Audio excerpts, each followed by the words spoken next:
ও আমার কলিজার যুবক,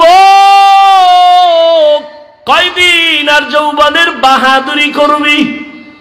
করোনায় কত যুবকের লাশ, জানাজা হলো, কবরে রাখলাম, ট্রিপল মাস্ক লাগায়া বয়া রইছে কুলাঙ্গার শিক্ষিত দুই সন্তান। বাবারে করোনায় ধইরা ফেলছে, কাছে যায় না মরার ভয়ে। এক পর্যায়ে বাবায় মরেই গেল। ওই শিক্ষিত দুই কুলাঙ্গার মাস্ক লাগাইয়া এলাকার গরিবের টাকা দিয়া কয়, লাশটারে টেনে টেনে রাস্তায় ফেলে দিয়াস।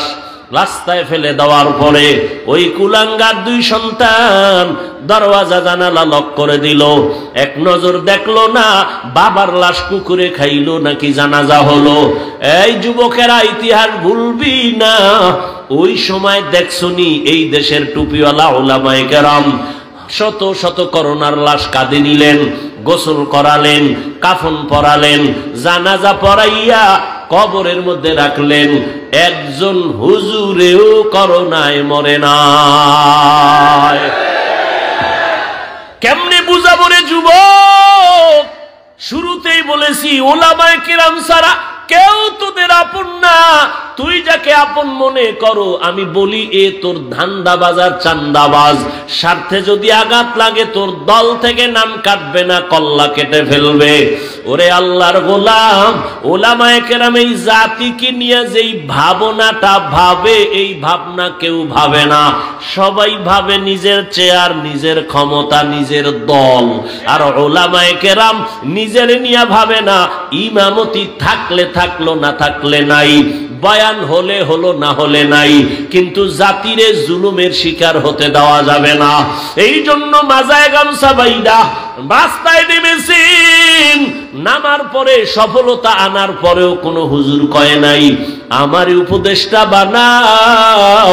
তবে সব আলেম ওলামারা হুঙ্কার দিয়েছে, আবার জুলুম যদি হয় আবার এ জমিনে আন্দোলন হবে। কোন জালেমকে সুযোগ দেয়া হবে না। জুলুমের বিরুদ্ধে আন্দোলন। মুসলমানের আন্দোলন একবার হয় না, বারবার। মুসলমান জীবন একবার দেয় না, বারবার। উম্মতের জন্য আলেমরা ভাবে। এই যুবক, বহু বুদ্ধি লয়ে ঘুরো, একটু জবাব দাও বাবারা। একটা সরকারি চাকরি করে এক ব্যক্তি বা বেসরকারি চাকরি করে, ডিউটি কয় ঘন্টা? আর তাড়াতাড়ি বলো। 8 ঘন্টা। বেতন, নিম্নে বেতন কত? 20,000 ধরো। কত? 20,000 টাকা বেতন। আর টেবিলের নিচে আজে বাজে মুক্ত তো আছেই, কত ফ্রি। আর বলো বাবা, একজন আলেম মসজিদে ইমামতি করে, তার ডিউটি কয় ঘন্টা? বলো। বেতন কত? 6 লাখ। 5,000, 6,000, 7,000, 6 মাস বাকি। সভাপতি 100 টাকা দেয়, তাও ঠিক মতো মাসে মাসে দেয় না। ওরে একক তো নামাজ যদি না পড়ায়, রিক্সার ড্রাইভার আইয়াও ধমক দেয়, হুজুর গেছিলেন কই? হুজুর বলে, তুমি কে আমারে ধমক দিলা? আমি রিক্সার ড্রাইভার। তোমার এত পাওয়ার কেন? কয় 5 টাকা মাসে বেতন দেই। কি পরিমাণ জুলুম করতেছো!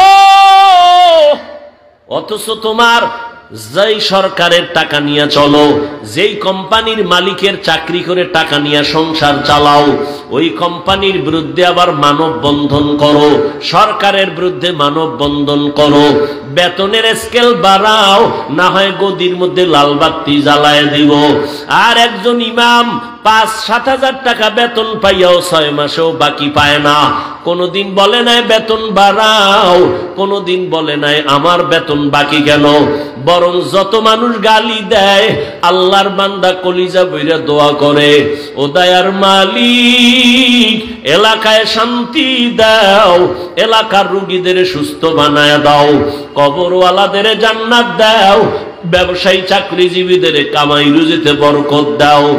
এরপরও যারা হুজুরের বিরুদ্ধে লেখো, তোর মতো কুলাঙ্গার এই জমিনে আর কেউ নাই। মেরা এজাজু করদন বেহিসাব, খলকে রাদাদন জওয়াবে বাসওয়াব, হক নাদারত দোস্তে খলকা জারেরা, নিস্তে ই খসলত একে দিনদারেরা। ও আমার কলিজার যুবক, বুঝলা না তোমার আসল কে আর নকল কে রে বাবা। আজকে তুমি যার পিছনে ঘুরো তোমার জন্য কিন্তু সে কাঁদে না। এজন্য একজনে বলছে তুমি যাকে ভালোবাসো সে তোমার বন্ধু না, তোমাকে যে ভালোবাসে সে তোমার বন্ধু। তুমি যাকে ভালোবাসো সে তোমার, তোমারে যে ভালোবাসে সে তোমার আসল বন্ধু। এরে নবীর উম্মতের দল, আল্লাহ তাআলা বলেন মানুষ আমি বানাইছি সব মানুষ এক না, কুকুর আল্লাহ বানাইছেন সব এক না। আপনাদের এলাকায় গরু আসেনি? আল্লাহ সব গরু বানাইছেন, সব আল্লাহর মখলুক, সব গরুর দাম নাই। কিন্তু মুসা নবীর সাথে যেই গাভীটার সম্পর্ক, এটার দাম বেড়ে গেছে, জান্নাতে যাবে।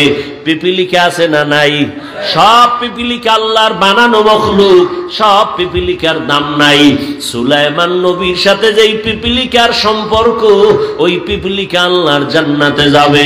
এই জমিনে আবার আল্লাহ উট আর উটনি বানাইছেন, কোন উটনি আর উটের দাম ওই পরিমাণ নাই। রহমতের নবী যেই উটে সওয়ার হইছেন, ওই উট জান্নাতে যাবে।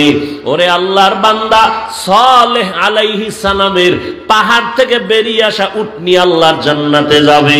এরে নবীর আশিক উম্মতের দল, ভালো করে বুঝো, এই আকাশের খোলা জায়গায় কত পাখি উড়তেছে, কত সুন্দর সুন্দর পাখি, একটারও মূল্য নাই। ওই সুলাইমান নবীর হুদহুদ নামের পাখিটা আল্লাহর জান্নাতে চলে যাবে। মানুষ তো সব আমার আল্লাহর বানানো মখলুক, সব মানুষ আমার আল্লাহর জান্নাতে যাবে না। এইবার বুঝো মানুষ কাকে বলে, ভালো করে শুনো। একদল মানুষ আছে বংশগত মানুষ, আর একদল মানুষ হলো গুণগত মানুষ, আর একদল মানুষ হলো জন্মগত মানুষ। আল্লাহর আদালতে বংশগত মানুষের কোনো মূল্য নাই, জন্মগত মানুষের মূল্য নাই, একমাত্র গুণগত মানুষগুলো দামি। কেমন দামি? আল্লাহ বলেন আমি এদের বিনা হিসাবে জান্নাত দিয়া দিব। গুণের মানুষ কাকে বলে? বংশগত মানুষ তো তারা যেই মানুষের বংশে জন্ম হয়। আমাদের বংশগত বাবা পয়গম্বর আদম, আর আমরা তার সন্তান, বংশগত মানুষ। আমার আব্বা জান, আমার জন্মদাতা বাবা, তার ঔরস আমি জন্মগত সন্তান মানুষ। এই মানুষের কোনো ভ্যালু আল্লাহর কাছে নাই, একমাত্র গুণের মানুষ আল্লাহর কাছে দামি। এইবার বুঝার চেষ্টা করি গুণের মানুষ কাকে। ঘুমাসে আপনাদের? ঘুমাসে? এ বাঙালি ঘুমায় রাইতে? মিথ্যা কথা যদি কেউ রাতে ঘুমায়, সারা রাত মোবাইলের হক আদায় করে, বউয়ের হকের খবর নেই, মাইয়া ভোলার হক আদায় করে না, মোবাইলের হকটা আদায় করে, যদি আল্লাহ উসিলায় মাফ করে। কত ছাগল ফাগল আছে না? হেদিন এক সোরা আইয়া কান্দের উপরে হাত দিয়া ছবি তোলার জন্য কয় হুজুর একটা সেলফি, যদি আল্লাহ কিয়ামতে উসিলা আমারে নাজাত দেয়।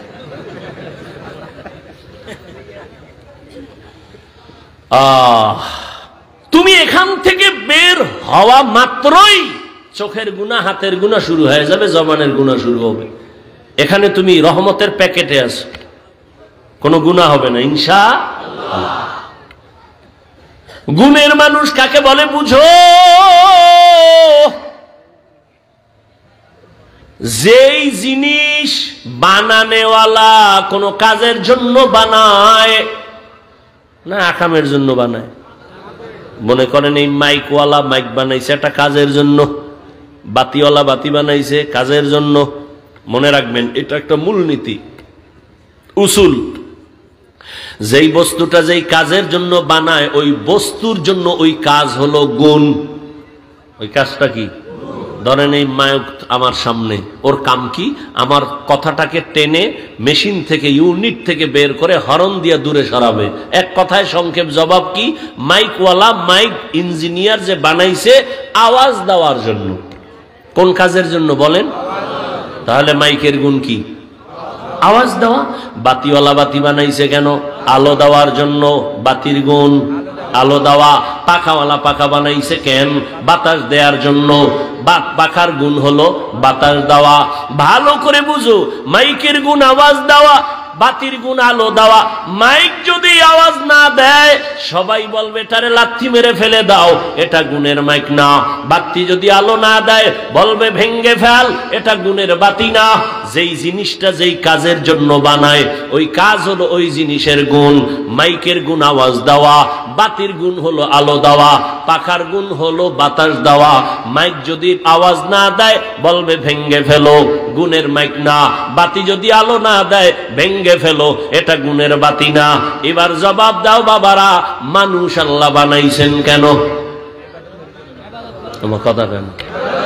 ওয়ামা খালাকুতুল জিন্না ওয়াল ইনসা ইল্লা লিয়াবুদুন। মা খালাকুতুল জিন্না ওয়াল ইনসি বাখা জুজ ইবাদাত নিস্তে মাকসুদ আজ্জাহা। আল্লাহ তাআলা বলেন আমি মানুষ বানাবার একটাই কারণ ইবাদত। বলেন মানুষের বানানোর কারণ কি? ইবাদত। মানুষ বানাইছেন ইবাদতের জন্য। এবার আমাকে আপনারাই জবাব দেন, মানুষের গুণ কি? বলেন ইবাদত করা। এখন ইবাদত কি? কয় মসজিদ আর মাদ্রাসা, এটা ইবাদত। সারা রাত যায় নামাজে তাসবিহ টানো, দিনের বেলা রোজা রাখো, এটা তোমার ইবাদত না, এটা ইবাদতের অংশ। বান্দা তুমি জীবনে যা করবা যা বলবা সব ইবাদত। খানা খাও ইবাদত, তুমি ঘুমাইবা ইবাদত, বাথরুমে যাইবা ইবাদত, জীবনে তুমি যা করবা সব ইবাদত। মন গড়া একজনে মাগরিবের নামাজে দাঁড়াইছে, 3 রাকাতে যাইয়া চিন্তায় পড়ছে বেজোর হইরা লাভ কি, আর 2টা সেজদা বাড়াইয়া জোর করি 4 রাকাত হয়ে গেছে। আল্লাহ খুশি না? আল্লাহ কয় বেদবি করলি কেন? সব বাদ, নতুন করে দাঁড়ায় কানে ধর, তওবা করে আবার আল্লাহু আকবার বলে নামাজ শুরু কর। জীবনে যা করবা সব ইবাদত, হতে হবে আল্লাহর সন্তুষ্টির জন্য, মদিনা ওয়ালা নবীর আদর্শ অনুযায়ী। ও আমার কলিজার যুবক, এই যে 1 বোতল পানি দেখো স্টেজে, পানি পান করার দরকার তোমারও আমারও, পিপাসা নিবারণের জন্য। কিন্তু ইবাদত বানাইয়া পানি পান কর, সওয়াবও হবে, পিপাসাও মিটবে। কেমনে? কষ্টের কিছু না। তুমি কেমনে পান করো? বাম হাতটা নিয়ে লাগায় দেবা বোতলে, ডান হাত দিয়া মুখা খুইলে একটা টান মারবা বাম হাতে, আধা লিটার নাই। আমি এটাকে ইবাদত বানায় পান করব, ডান হাতে বোতল ধইরা বাম হাতে মুখাটা খুইলা আমি বোতলটা মুখে দিয়া একবারে পুরাটা পান করব না, 3টা স্টেপ দিয়া আমি পান করব। 3 নিঃশ্বাসে পানিও পান হবে, ইবাদত হবে। ইবাদতের পরিণাম ফল বিনা হিসাবে জান্নাত। জুতা তুমিও পরো, আমিও জুতা পরি, ইবাদত বানায় জুতা পরো। কেমনে? কষ্টের কিছু না। তোমারে কে বলছে ইসলাম কঠিন? বড় সহজ, তুমি মানতে জানো না। জুতাটা পরতে গিয়া ডান পাও ডান জুতায় আগে ঢুকাও, এরপরে বাম পা বাম জুতায় ঢুকাও। দোনো জুতায় পাও যখন ঢুকলো লেভেল পজিশনে রাইখা কদম দেওয়ার আগে ডান পাও দিয়া কদম শুরু করো, এটা সুন্নত। বাথরুমে তুমি যাও, আমিও যাই, ইবাদত বানায় বাথরুমে যাও। খালি পায়ে বাথরুমে যাইবা না, খালি মাথায় কখনো বাথরুমে যাইও না। কারণ নবী বলেন বাথরুম হলো জিন শয়তানের আড্ডাখানা। ওখানে গিয়া মানুষ অ্যাক্সিডেন্ট হয়, বুক ভেঙে যায়, মাথা ফেটে যায়। জুতা ছাড়া যাইবা না, খালি পায়ে যাওয়া নিষেধ, খালি মাথায় বাথরুমে যাওয়া নিষেধ। দোয়া পইরা ঢুকো, কিছু পারো না তো বিসমিল্লাহ বইলা ঢুকে যাও। বাথরুমে গিয়া যখন বসবা বাম পায়ের উপরে ভর করে বসবা, সুন্নত। কোন পা? বাম পায়ের উপরে।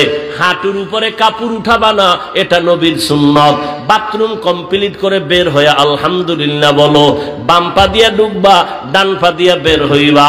বাথরুম হয়ে গেল, ইবাদত হয়ে গেল।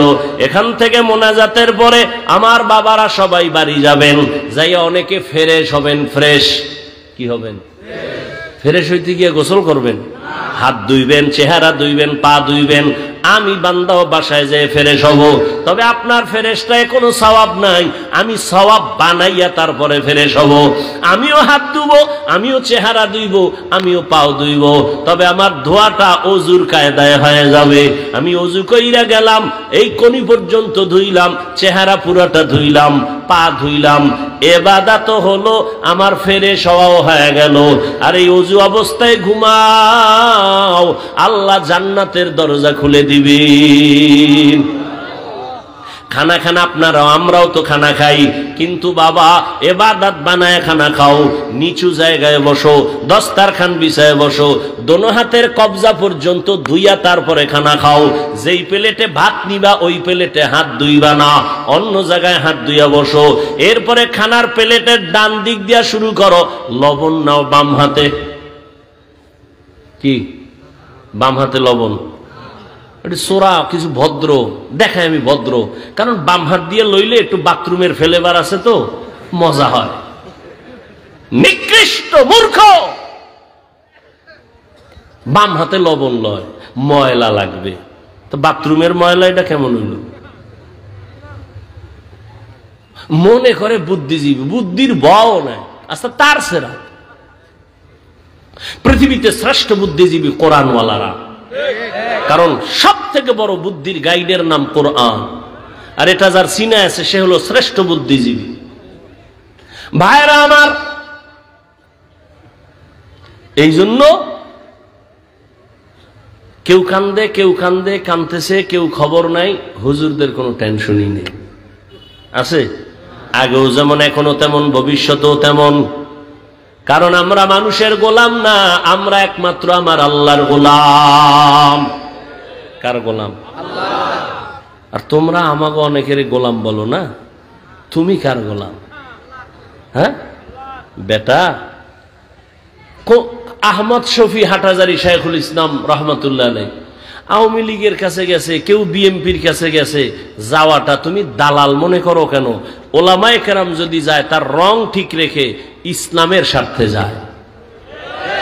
তুমি কোন স্বার্থে দৌড়াও? তুমি যে বড় দালাল, তোর খবর আছে? আলেমের ভুল ধরো না, মানে কপাল বাকিটাও পুরার জন্য। এই বাংলাদেশে যত ঝামেলা দেখো, একমাত্র ওলামায়ে কেরামের সাথে বেয়াদবি করার কারণেই হচ্ছে এগুলো। এখনো যারা বেয়াদবি করো, গাত্তি রেডি রাখ, পালানোর সময় জুতাও নিতে পারবি না, রেডি থাক। আল্লাহ হেদায়েত দান করুন। এরে নবীর উম্মত, মানুষের গুণের নাম কি ভুলে গেছেন? 5 মিনিটে মানুষের গুণের নাম ইবাদত। এখন ইবাদতটা মন গড়া না, না, নবীর তরিকায় হতে হবে। এখন নবীর তরিকা আদর্শ আছে কোরআন হাদিসে, কোরআন হাদিস পড়তে জানেন না, এখন কেমনে যাবেন? কোরআন হাদিস পড়নেওয়ালা উলামায়ে কেরামের কাছে যাও, ইবাদতের নিয়ম শিখিয়া এরপরে ইবাদত করো, তখন হবে তুমি গুণের মানুষ। গুণের মানুষের জন্য বিনা হিসাবে জান্নাত। আল্লাহ এই দিকে ইঙ্গিত করে বলেন, আমি আগে মানুষ বানাই নাই, আগে কোরআন শিখাইছি, তারপরে মানুষ বানাইছি। অর্থাৎ যারা কোরআন হাদিস শিখিয়া উলামায়ে কেরামের নেক নজর নিয়া যারা ইবাদত করবে তারা গুণের মানুষ, তারা জান্নাতি। আল্লাহ এই দিকে ইঙ্গিত করে বলেন, আমি আগে মানুষ বানাইছি, তারপরে কোরআন শিখাইছি, আগে কোরআন শিখাইছি, তারপরে মানুষ বানাইছি। ও আল্লাহর বান্দারা, এখানে আমরা যারা বসে আছি সবাই তো মানুষ,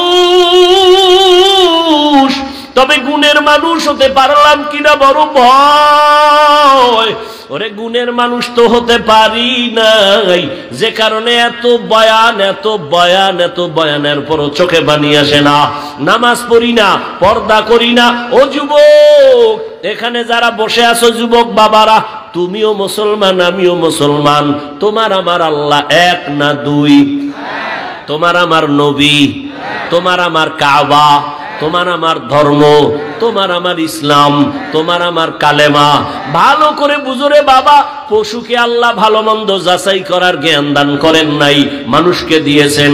তোমার আমার আল্লাহ এক, নবী এক, কোরআন এক, কাবা এক, ধর্ম এক, কালেমা এক। দুনিয়াতে আসছি তাও এক, বিদায় বেলা কাফন হবে 3টা, তাও এক। আমি হাফিজুর রহমান বা কোনো বড় এমপি মারা গেলে তার একটা কাফন বাড়ানো হবে না। রিক্সা ড্রাইভার যদি গরিব হয়ে মরে যায় একটা কাফন কমাইয়াও দিবে না, কালার হবে আলাদা। হুজুরদের কাফনের কালার একরকম, যুবক বাবাদের আর এক রকম। কে হুজুর না, কে ধনী, কে গরিব, কে আলেম, কে মূর্খ, সব এক কালারের কাফনের প্যাকেট হবে। আজকে আমি বক্তা যত ভাব দেখাই আর তুমি যত ক্ষমতার ভাব দেখাও, সাদা কাফনে যেদিন ঢুকবা ওই দিন সবার ভাবগুলো বন্ধ হয়ে যাবে। ও আল্লাহর বান্দা, কবরের সাইজ হবে এক। ওই কবরে রাখার পরে প্রশ্ন হবে 3টা, তাও এক। রবের পরিচয় দাও, ধর্মের পরিচয় দাও, রাহমাতুল লিল আলামিনের পরিচয় দাও। ও আমার কলিজার যুবক, ওরে তোমার আমার আল্লাহ এক, নবী এক, কোরআন এক, কাবা এক, ধর্ম এক, কালেমা এক। এরপরেও এত বয়ান, এরপরেও কেন তুমি নামাজ পড়তে চাও না? আমি নামাজ সারি না, তুমি নামাজ পড়ো না। আমি টুপি ছাড়তে চাই না, তুমি টুপি দিতেই চাও না। আমি দাড়ি কাটতে চাই না, তুমি দাড়ি রাখতে চাও না। বুঝি না বাবা, কারণ কি? আমরা ভুলে আসি না তোমরা ভুলে আসো তারও কোনো খবর পাইতেছি না। একজন যুবক যদি দাঁড়াইয়া বলো, হাফিজ ভাই তোমরা ভুলে আসো, আমরা সঠিক পথে আছি, একটা দলিল দেখাও। এখন আমি দাড়ি কেটে ফেলবো, নামাজ রোজা বাদ দিয়া তোমার লাইনে শার্ট প্যান্ট টাই বইরা নাচ গান করবো। আর যদি বলো না হাফিজ ভাই আপনারাই সঠিক পথে আছেন, আমরা শয়তানের ধোকায় পড়ে গুনার পথে আছি, আপনারা সঠিক, তাহলে আমি তোমাকে বলবো যুবক বাবা, যদি তুমি পা দুটো আগাইয়া দাও আমি তোমার পায়ে হাত রেখে অনুরোধ করে বলবো, জীবনে তো কম নামাজ ছাড়ো নাই, কম বেপরদায় চলো নাই, দাড়ি কম কাটো নাই। ও আমার কলিজার যুবক, কত রাত্র মোবাইলে গুনাহ করে করে রাত কাটাইছো, আর কত রাত্র মোবাইলে গুনাহ করলে তোমার মনের আশা মিটবে, তারপরে তওবা করবা। জীবনে তো কম নামাজ ছাড়ো নাই, আর কতদিন নামাজ না পড়লে তোমার মনের আশা পূরণ হবে, তারপরে তওবা করবা। জীবনে তো কম মাইয়ার চরিত্র নষ্ট করো নাই, আর কতদিন চরিত্র বিধ্বংসী কাজ করলে তোমার মনের আশা পূরণ হবে, তারপরে তওবা করবা। এবং এটাও তুমি বলো কয়দিন তোমার আর হায়াত বাকি আছে। ওই করোনায় কত যুবক চলে গেল, ছাত্র জনতার আন্দোলনে কত যুবকের লাশ চলে গেল।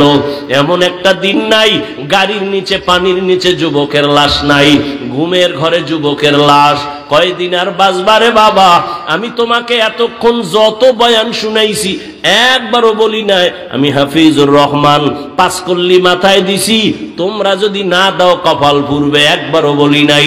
আমি কওমি মাদ্রাসার সন্তান, তোমরা যদি কওমিতে না যাও তোমাদের কপাল খারাপ, একবারও বলি নাই।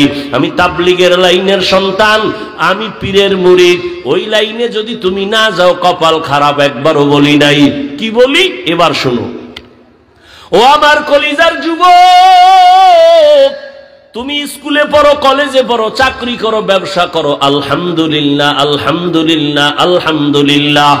স্কুল ছাড়িও না, কলেজ ছাড়িও না, লেখাপড়া করে ডাক্তার হও, ইঞ্জিনিয়ার হও, একজন প্রফেসর হও, একজন ব্যবসায়ী চাকরিজীবী হও। তবে আমার ছোট্ট একটা দাবি, জীবনে বেয়াদব হইও না।